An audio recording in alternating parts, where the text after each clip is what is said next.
Peggy 16.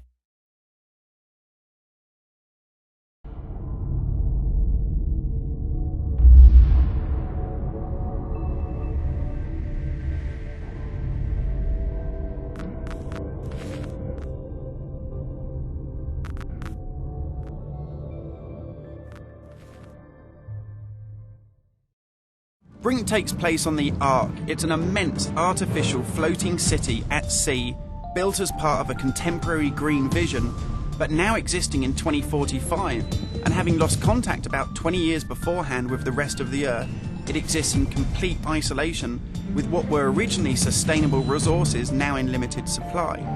The result of this is that competing social factions have been thrown into an isolated and horrific conflict. We're heading to the Ark's airport. This was the original location that celebrities flew in and out of and had their photo opportunities, but it's also, because it's been deserted and disused for 20 years, the ideal location for me to show you a couple of the game's features in the absence of any enemies.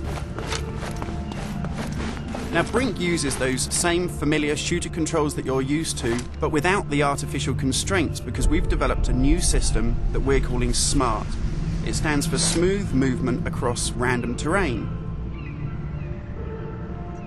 If you walk up to something that's an obstacle, just as you would do in any other shooter, you'll stop. But if you want to try and indicate to the game that you want to get somewhere as quickly as possible, using this SMART button, you're able to vault, mantle and climb with ease.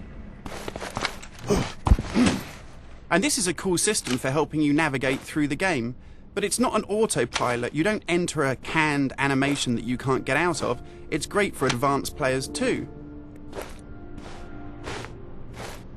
If you're approaching an obstacle, like a security sensor, and you want to make it through that obstacle without perhaps alerting the enemy to your presence, you could just look up, and you'll mantle up and over that automatically.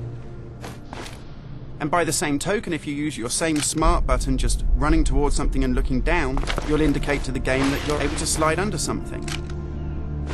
And this is really important because in Brink, we want you to be able to make tactical decisions about where you go and how you play.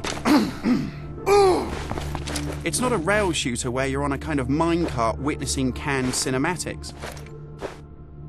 And that's important too, because in Brink, irrespective of whether you play offline or online, you can create a cool identity for yourself that really reflects how you want to play the game.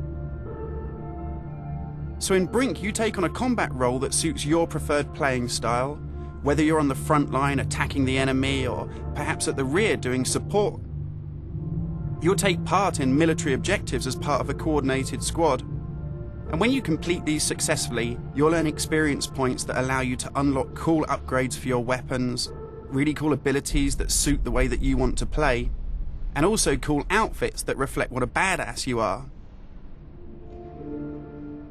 And you can do this irrespective of whether you play offline in traditional single-player style mode with no internet connection, or play cooperatively with up to 7 friends, or go online and play fully where the entire game is full of strangers.